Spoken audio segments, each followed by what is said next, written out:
For most of human history, we were not alone.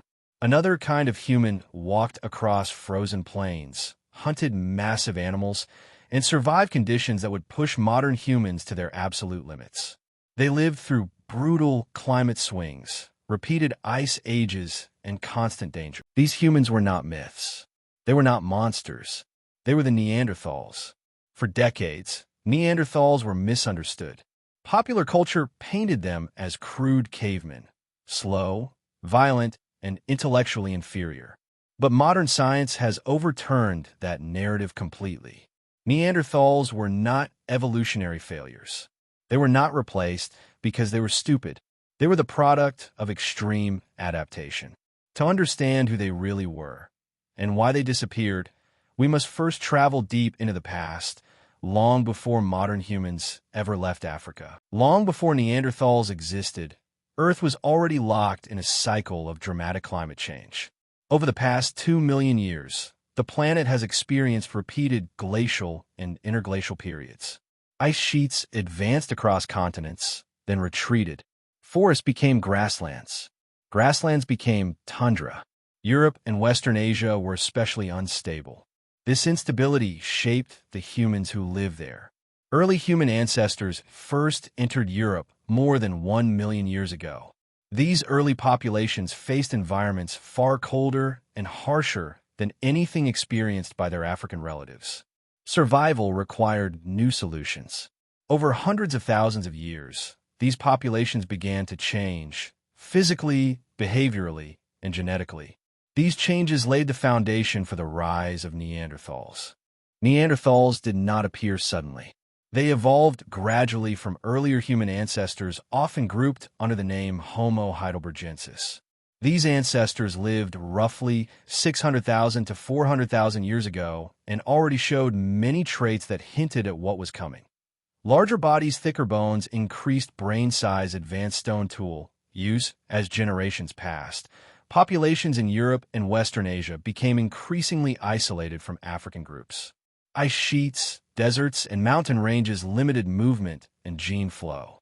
Isolation is one of evolution's most powerful forces. Separated populations adapt to their local conditions, and over time, they become something new. By around 400,000 years ago, Neanderthals had emerged as a distinct human lineage. Neanderthals were not just modern humans living in colder weather. They were built differently from the ground up. Their skulls changed shape. Their faces projected forward. Their bodies became shorter, wider, and denser. These traits were not cosmetic. They were functional. Neanderthals were evolving in Ice Age Eurasia, where winters were long, summers were short, and food availability was unpredictable. Evolution favored humans who could conserve body heat, generate enormous physical power, endure repeated injuries, survive on high-protein diets over time. These pressures sculpted one of the most physically robust humans who ever lived. One of the most striking features of Neanderthals is their body shape. Compared to modern humans, Neanderthals had shorter forearms and lower legs, broad chests, and wide hips, thick, heavy bones, massive muscle attachments. This body plan follows well-known biological principles. Shorter limbs reduce heat loss. Wide bodies conserve warmth. Dense bones resist mechanical stress. The same patterns appear in Arctic mammals today, such as wolves and bears. Neanderthals were not oddly shaped. They were cold-optimized humans. The Neanderthal face is instantly recognizable. Heavy brow ridges, large noses, mid-face projection. For a long time, these features were misinterpreted as signs of primitiveness. In reality, they were adaptations. Large nasal cavities helped warm and humidify cold air before it reached the lungs. Robust facial bones absorb mechanical stress from chewing tough foods. Strong jaws supported a diet rich in meat and sinew. Even their teeth tell a story. Neanderthals often used their teeth as tools, gripping hides, softening materials, and assisting in daily tasks. Their faces were not ugly. They were functional. By the time Neanderthals fully emerged, their brains were already impressive. Average Neanderthal brain size ranged from 1,400 to 1,600 cubic centimeters, often matching or exceeding that of modern humans. This alone destroys the myth of Neanderthals as unintelligent brutes. But intelligence is not just about size. It's about organization. Neanderthal brains evolved under different pressures than those of modern humans. Their world demanded precise motor control, acute spatial awareness, exceptional visual processing. These demands likely shaped how their brains were wired. This does not mean Neanderthals were less intelligent, only that their intelligence was tuned for survival, not symbolism or abstraction. To understand Neanderthals, you must understand their environment. Ice Age Europe was not a frozen wasteland, but it was unforgiving. Temperatures fluctuated dramatically. Resources were patchy and seasonal. Large predators competed for the same prey. Neanderthals lived in small, mobile groups, moving across vast territories in search of food. Unlike later modern humans, they could not rely on long-distance trade networks or massive social alliances. They survived by knowing their land intimately. Every valley, every migration route, every seasonal shift. Their knowledge was local, deep, and precise. Neanderthals are closely associated with a stone tool tradition known as the Mysterian industry. These tools were not crude. They required planning, foresight, and skill. Neanderthals selected specific stone types. They shaped tools for particular tasks. They repaired and reused equipment. This level of technological sophistication shows that Neanderthals were not mentally stagnant. They innovated, but slowly and conservatively. In stable environments, conservative strategies can be extremely effective, but they come with risks. While Neanderthals were evolving in Europe and Western Asia, another human lineage was taking shape in Africa, Homo sapiens. These two lineages shared a common ancestor, but their evolutionary paths diverged sharply. Modern humans evolved in warmer, more stable climates. Neanderthals evolved in colder, more volatile ones. This difference shaped everything that followed. Modern humans became leaner, more energy efficient, and increasingly social. Neanderthals became stronger, tougher, and more physically resilient. Neither strategy was better. Each was perfectly adapted to its world. By the time Neanderthals reached their peak, they were masters of Ice Age survival. But evolution always involves trade-offs. Their strength required enormous energy. Their dense bodies demanded constant food. Their small group sizes limited genetic diversity. These costs were manageable, as long as the environment remained stable. But the Ice Age world was anything but stable. And unknowingly, Neanderthals were approaching the most dangerous phase of their existence. Neanderthals were not an evolutionary accident. They were not a failed experiment. They were the result of hundreds of thousands of years of relentless natural selection, shaping humans to survive one of the harshest environments our species has ever faced.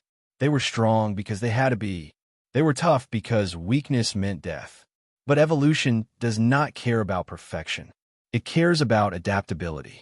And in the next part of this documentary, we will explore how Neanderthals lived day to day, how they hunted, ate, fought, healed, and survived on the edge of extinction. If you could stand face to face with a Neanderthal, the first thing you would notice is not their face. It would be their body. Neanderthals were not just slightly stronger than modern humans. They were built on an entirely different physical blueprint. Their bones were thicker. Their muscles were larger. Their joints were stronger. Pound for pound, Neanderthals were among the most physically powerful humans who ever lived. But this strength was not cosmetic. It was not for dominance displays or intimidation. It was survival machinery, forged by hundreds of thousands of years of cold, hunger, and violence. To understand Neanderthals, we must understand their bodies. Neanderthals lived in a world where physical failure meant death. There were no hospitals, no antibiotics, no safety nets. A broken limb could end your life. A failed hunt could start your group. Exposure to cold could kill within hours. Natural selection rewarded one thing above all else: durability. As a result, Neanderthals evolved bodies that were shockingly robust compared to modern humans. This robustness appears everywhere in their skeleton. Neanderthal bones are not just larger, they're denser and stronger. Their limb bones show thick cortical walls, meaning more bone material per cross-section than in modern humans. This tells us something critical. Neanderthals experienced constant mechanical stress throughout their lives. They carried heavy loads. They wrestled large animals. They moved across rough terrain daily. Their skeletons adapted accordingly. Modern humans, by comparison, have lighter, more fragile bones, optimized for efficiency, not punishment. Neanderthal bones were optimized for impact resistance. Muscle attachment sites on Neanderthal bones are massive. This indicates that their muscles were not only large, but used constantly. Their arms, shoulders, and backs were especially powerful. This makes sense. Neanderthals hunted at close range. They thrust spears rather than throwing them. They butchered animals by hand. Their upper bodies were engines of force. In contrast, modern humans evolved for endurance and efficiency, long-distance travel, throwing projectiles, and sustained activity. Neanderthals were built for short, brutal bursts of power. One of the most distinctive features of Neanderthals is their rib cage. Instead of the flatter, narrower chest seen in modern humans, Neanderthals had a deep barrel-shaped thorax. This design allowed for larger lungs, greater oxygen intake, sustained high-intensity exertion in cold environments. Oxygen demand increases as the body works to maintain heat. Neanderthals met this demand with raw respiratory power. Their chests were not awkward. They were industrial-grade. Neanderthals had shorter forearms and lower legs compared to modern humans. This is a classic cold climate adaptation. Shorter limbs reduce surface area, minimizing heat loss. You see the same pattern in Arctic animals today. This trait made Neanderthals incredibly well-suited for Ice Age Eurasia, but also made them less efficient at long-distance travel. They were not marathon runners. They were endurance fighters. Neanderthal hands were broad and powerful. Their fingers were thick. Their grip strength was enormous. This was not accidental. Their daily lives required tool production, hide, scraping, weapon handling, carrying heavy loads. Their hands were adapted for strength over precision. Modern humans, by contrast, evolved hands better suited for fine motor control, delicate manipulation, and complex tool assemblies. This difference reflects two survival strategies. Neanderthal feet were shorter and broader than ours. This provided greater stability on uneven ground, snow, ice, mud, and rocky landscapes. Their feet were less spring-like than those of modern humans. This reduced running efficiency, but increased balance and load-bearing capacity. Once again, we see the same pattern. Neanderthals traded efficiency for reliability. Neanderthal faces were not just for eating and breathing. They were tools. Evidence suggests Neanderthals used their teeth as a third hand, gripping hides, plant fibers, and materials during processing. This explains heavy tooth where strong jaws reinforced facial bones. Their faces were built to withstand repeated stress. This is not a sign of primitiveness. It is a sign of adaptation to labor-intensive survival. Neanderthals had large nasal openings and expansive nasal cavities. These features helped warm and humidify cold, dry air before it reached the lungs. This protected delicate lung tissue and improved oxygen efficiency in freezing conditions. Breathing cold air directly can damage lungs over time. Neanderthals evolved a solution. Once again, their anatomy tells a story of relentless environmental pressure. All of this muscle, bone, and lung capacity came at a cost. Neanderthal bodies burned enormous amounts of energy. They were not fuel-efficient machines. They were high-performance engines. Modern estimates suggest Neanderthals required thousands more calories per day than modern humans living in similar conditions. This meant frequent hunting success was mandatory, food shortages were catastrophic, seasonal instability was dangerous. Their bodies demanded constant fuel. Strength, in this case, was expensive. Neanderthal skeletons are riddled with injuries. Broken ribs, healed fractures, crushed joints, skull trauma. These injuries resemble those of modern rodeo riders and professional fighters. This tells us something important. Neanderthals lived violently, not socially violent, but environmentally violent. Every hunt was dangerous. Every winter was a threat. Every injury carried risk. Yet many individuals survived long enough for injuries to heal. This means Neanderthals cared for one another. Strength was paired with social support. Male Neanderthals were generally larger and more robust than females, but both sexes were extremely strong by modern standards. Growth patterns suggest Neanderthals matured faster than modern humans. They likely had shorter childhoods and entered physically demanding roles earlier in life. This reflects a world where survival could not wait. Childhood was brief. Adulthood was dangerous. Old age was rare. Compared to Homo sapiens, Neanderthals were stronger, more injury-resistant, less energy-efficient, less endurance-oriented, less suited for long-distance mobility. Modern humans are lighter, faster, and more flexible. Neanderthals were heavier, tougher, and more powerful. Neither body plan is better. Each reflects a different solution to survival. Neanderthals reached a peak of physical specialization. They were perfectly adapted to Ice Age Eurasia. But extreme specialization carries risk. When environments change rapidly, specialized bodies struggle to adapt. And change was coming. Climate instability increased. Prey availability shifted. Competition intensified. Neanderthal bodies, once their greatest asset, began to limit their options. Neanderthals were not crude cavemen. They were biological powerhouses, humans built to survive cold, violence, and constant danger. Their bodies were masterpieces of natural selection. But evolution is ruthless. What makes you unstoppable in one world can make you vulnerable in another. In the next part of this documentary, we will step inside Neanderthal daily life. How they hunted, what they ate, how they organized their societies, and what survival actually looked like day after day. Survival is not decided by strength alone. It is decided by what you eat, how often you eat it, and what happens when food disappears. For the Neanderthals, every day revolved around one central question: where is the next meal coming from? Neanderthals did not live in a world of abundance. They lived in a world of uncertainty, where hunger, cold, and injury were constant threats. To survive, they became some of the most dangerous hunters the human lineage has ever produced. But that lifestyle came with costs. Ice Age Eurasia was not empty, but it was unpredictable. Large animals roamed the landscape. Mammoths, woolly rhinoceroses, steppe bison, giant deer, these animals contained enormous amounts of calories. But they were dangerous, mobile, and seasonal. Plants were scarce for much of the year. Winter could last months. Stored food spoiled quickly.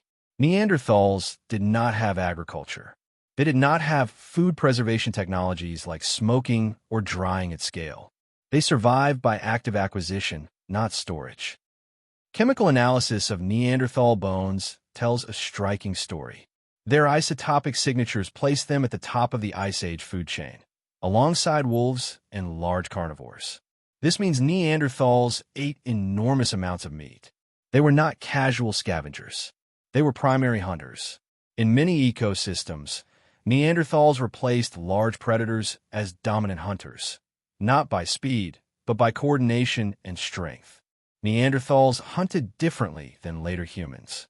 They did not rely on long-distance projectile weapons like bows or spear throwers. Instead, they used thrusting spears, which required them to get dangerously close to their prey. This was not a flaw. It was a strategy adapted to their bodies. Their strength allowed them to absorb impacts, control struggling animals, deliver killing blows at close range, but this method came with enormous risk. Every hunt carried the potential for severe injury or death. Neanderthal skeletons show injury patterns similar to modern rodeo riders. Broken ribs, crushed limbs, skull trauma. These injuries are concentrated on the upper body, exactly where you would expect damage from close-range encounters with large animals. This evidence confirms that Neanderthals did not hunt cautiously. They hunted face-to-face. Survival demanded courage and coordination. Neanderthals did not hunt alone. Large prey required teamwork. Evidence suggests small groups, coordinated ambushes, drove animals into confined spaces, or attacked from multiple angles. This level of cooperation required planning, communication, trust. Neanderthals may not have had the massive social networks of later humans, but within their groups, cooperation was essential. A failed hunt affected everyone. Neanderthals were not just meat eaters, they were fat seekers. Fat is calorie-dense and essential in cold environments. Lean meat alone cannot sustain humans long-term, a condition known as protein poisoning. Neanderthals targeted animals and body parts rich in fat. Marrow-filled bones, brain tissue, organs. Their butchery practices show careful processing to extract maximum nutrition. Nothing was wasted. While meat dominated their diet, Neanderthals were not strictly carnivorous. Evidence from dental plaque shows they consumed nuts, seeds, tubers, wild grains. Plants provided micronutrients and dietary flexibility. However, plant foods were seasonal and unreliable. Meat was the foundation of survival. Fire was essential to Neanderthal survival. It provided warmth, light, protection from predators. Cooking meat increases caloric absorption and reduces chewing effort. Fire also allowed Neanderthals to inhabit colder regions that would otherwise be unlivable. Fire was not a luxury. It was survival technology. Neanderthals did not live permanently in caves. They used caves opportunistically, but also built open-air shelters from wood, hides, and bone. They were highly mobile, following animal migrations and seasonal resources. Their territories were large, but their movements were calculated. They knew when to stay and when to move. Every day required intense physical effort. Hunting, tool maintenance, hide processing, firewood collection, shelter repair. Neanderthals lived physically demanding lives from childhood onward. Their massive bodies reflected this reality. Energy expenditure was constant. Rest was rare. When hunts failed, consequences were immediate. Neanderthals had little capacity to buffer food shortages. No large-scale storage. No trade networks. Small group sizes. Famine likely occurred regularly. Starvation, rather than violence, may have been one of the greatest threats Neanderthals faced. Neanderthal children grew up fast. Evidence suggests shorter childhoods than modern humans. Children were likely exposed to adult tasks early, observing hunts, helping with food processing, learning survival skills. There was little room for prolonged dependency. Survival demanded early competence. Despite the harshness of their world, Neanderthals showed remarkable compassion. Individuals with severe injuries survived for years. This means food was shared. Injured individuals were protected. Knowledge was valued beyond physical ability. Neanderthal society was not brutal internally. It was cooperative, because cooperation was the only way to survive. Compared to Homo sapiens, Neanderthals relied more heavily on large prey, physical strength, close range. Hunting. Modern humans expanded dietary diversity. Smaller animals, fish, plants, long distance trade. This diversification reduced risk. Neanderthals remained dependent on a narrow but powerful strategy. Being an apex predator is dangerous. Injuries accumulate. Energy demands rise. Margins for error shrink. Neanderthals survived at the edge of physiological limits. As long as ecosystems remained stable, this worked. But stability would not last. Neanderthals were not passive survivors. They were hunters, strategists, and endurance specialists. They carved calories from one of the harshest environments humans have ever faced. But survival based on strength and meat alone is fragile. In the next part of this documentary, we will explore Neanderthal minds, their intelligence, communication, culture, and whether they thought symbolically like we do. Intelligence is one of the most misunderstood concepts in human evolution. For a long time, intelligence was measured by one simple question: how similar are they to us? By that standard, the Neanderthals were judged harshly. They did not build cities. They did not leave written language. They did not create vast trade networks. And so, They were labeled inferior. But intelligence does not have a single shape. To understand Neanderthal intelligence, we must abandon modern assumptions and look at how they solved the problems of their world. In evolutionary biology, intelligence is not about art galleries or mathematics. It is about problem-solving under pressure. Can you find food in a hostile environment?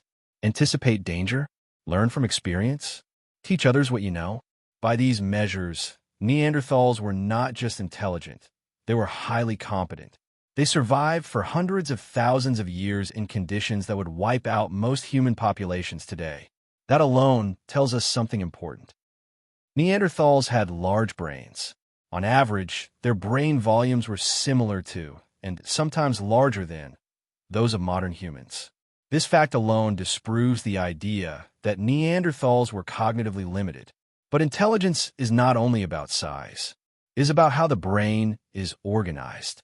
Evidence suggests Neanderthal brains devoted more resources to vision, body control, spatial awareness. These are exactly the abilities required for close-range hunting, navigating complex terrain, surviving dangerous environments. Modern humans, by contrast, appear to emphasize social cognition, symbolic thought, language complexity. This difference does not mean Neanderthals were less intelligent. It means their intelligence was specialized. Neanderthal tools were once dismissed as crude. That judgment was wrong. Neanderthals produced sophisticated stone tools using a method known as prepared core technology. This required planning several steps ahead, visualizing the final tool shape, precise strikes at specific angles. They selected high-quality stone, transported it across landscapes, and reused tools when materials were scarce. This shows foresight, memory, and technical understanding. Neanderthals were not improvising blindly. They were executing learned techniques. One key difference between Neanderthals and Homo sapiens lies in how innovation occurred. Neanderthal technology changed slowly. The same tool types were used for tens of thousands of years. This does not mean they were incapable of innovation. It means their environment rewarded reliability over experimentation. In dangerous worlds, risky innovation can be deadly. Conservative strategies can be incredibly effective until conditions change rapidly. Did Neanderthals have language? This is one of the most debated questions in paleoanthropology. Here's what we know with reasonable confidence.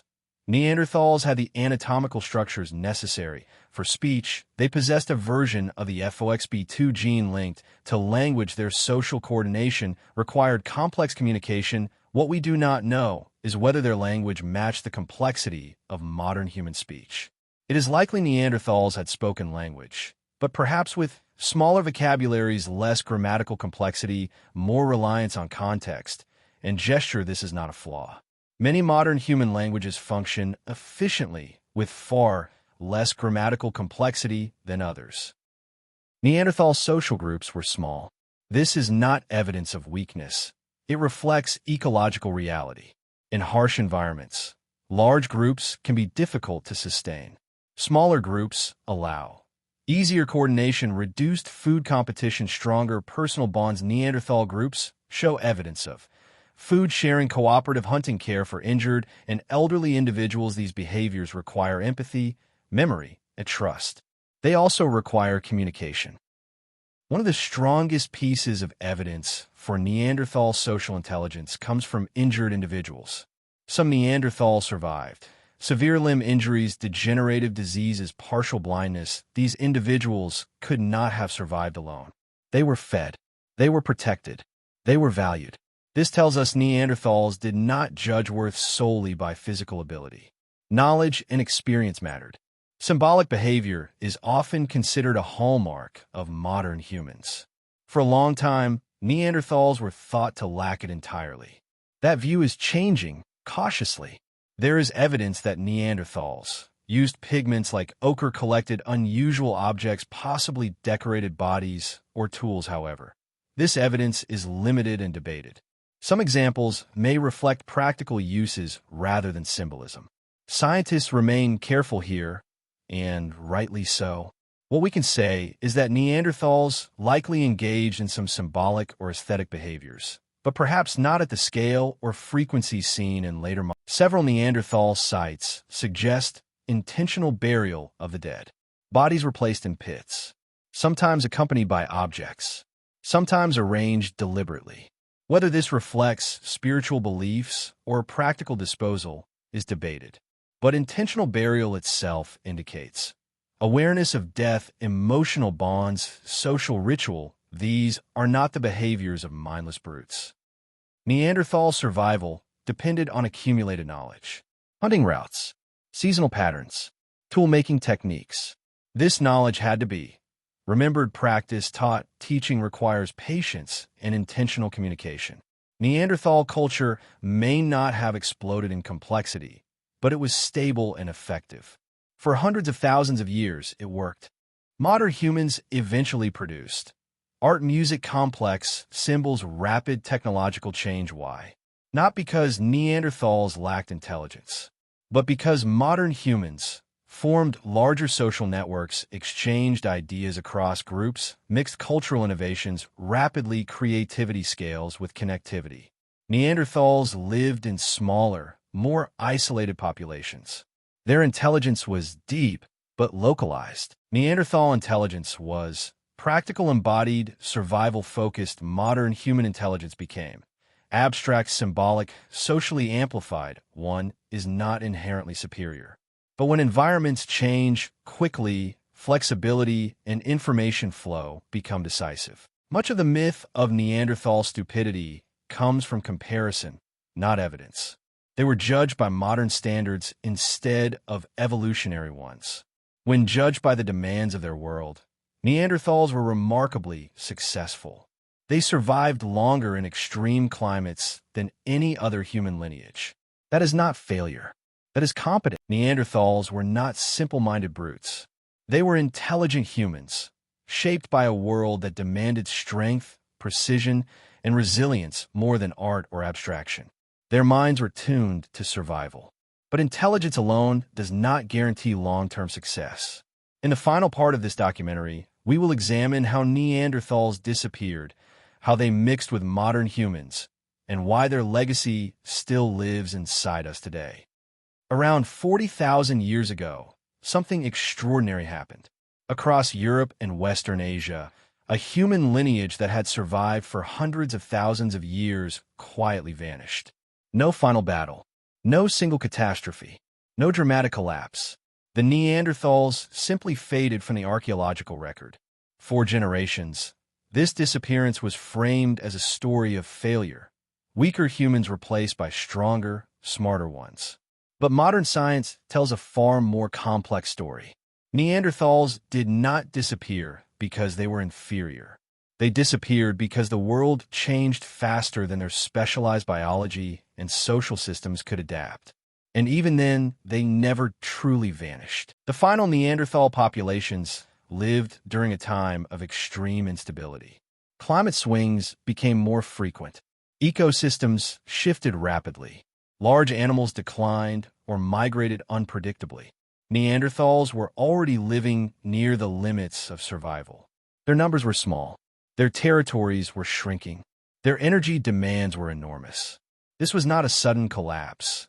It was a slow narrowing of options. By the time Neanderthals began to disappear, another human lineage had arrived in Eurasia, Homo sapiens. Modern humans did not immediately replace Neanderthals. For thousands of years, the two groups overlapped in time and space. They saw each other. They competed. They interacted. And, at times, they interbred. Modern humans did not succeed because they were stronger. They were not. They did not succeed because they were braver. They were not. They succeeded because they were more flexible. Modern humans had broader diets, more diverse tools, larger social networks, faster innovation cycles. They shared ideas across long distances. They adapted technologies rapidly. They buffered food shortages through trade and cooperation.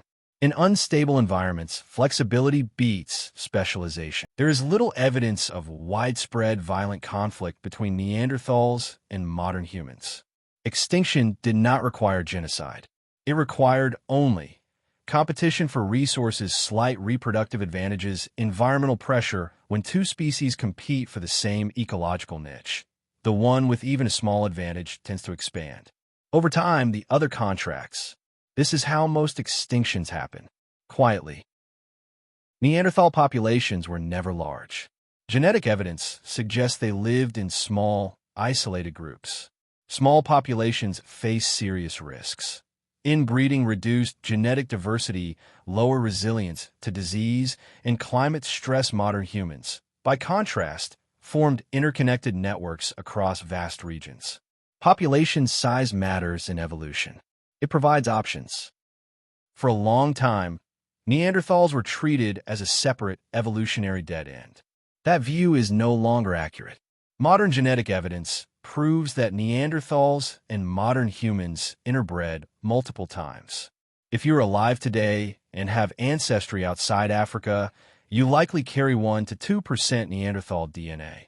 This is not speculation. It is measured. Interbreeding tells us several things. First, Neanderthals and modern humans recognized each other as human. Second, they were biologically compatible. Third, Neanderthals were not completely replaced, they were partially absorbed. Some Neanderthal populations may not have gone extinct at all. They were simply genetically diluted into larger modern human populations. Neanderthal DNA is not random junk. It still affects modern humans in measurable ways. Neanderthal genes influence. Immune system responses, skin pigmentation, hair texture, fat storage, high altitude, adaptation. Some Neanderthal genes were beneficial and retained. Others increased disease risk and were gradually eliminated. This is evolution in action. While some Neanderthal genes persist, many did not. Traits linked to extremely high energy demands, heavy skeletal structure, cold-specific adaptations were less useful as climates warmed. Natural selection filtered what worked and removed what didn't. Neanderthals live on, but selectively. Climate change did not kill Neanderthals directly, but it reshaped the playing field. Rapid environmental shifts, reduced large prey, fragmented habitats, increased seasonal unpredictability. Modern humans adapted faster. Neanderthals struggled to pivot away from their specialized survival strategy. It is tempting to ask why Neanderthals didn't simply become more like modern humans. Evolution doesn't work that way. You cannot instantly redesign. Body structure, metabolism, social organization. Neanderthals were already at the peak of one evolutionary path. Changing direction would have required time they didn't have. Neanderthals did not lose because they were stupid. They did not lose because they were weak. They lost because they were too specialized for a world that disappeared. This is a pattern repeated throughout evolutionary history. The best adapted species often fall first when conditions change. Neanderthals challenged the idea of linear progress. Evolution is not a ladder. It is a branching tree. Neanderthals were not a failed step toward modern humans. They were a different branch, equally human, equally real. There is an uncomfortable lesson here. Modern humans thrive because of flexibility, cooperation, and adaptability. But we are also becoming increasingly specialized and dependent on stable systems. Neanderthals remind us that no adaptation is permanent. No success is guaranteed. Neanderthals never truly vanished. They live on in our DNA, in our immune systems, in the story of what it means to be human. Their legacy is not extinction. It is integration. Neanderthals were not freaks of nature. They were not evolutionary failures. They were masters of survival, forged by ice, danger, and relentless natural selection. They survived where few humans could. And when their world disappeared, they did not vanish completely. They became part of us. Evolution does not choose the strongest. It does not choose the smartest. It chooses the most adaptable. And the story of the Neanderthals is proof that even the most powerful humans who ever lived were still bound by that rule.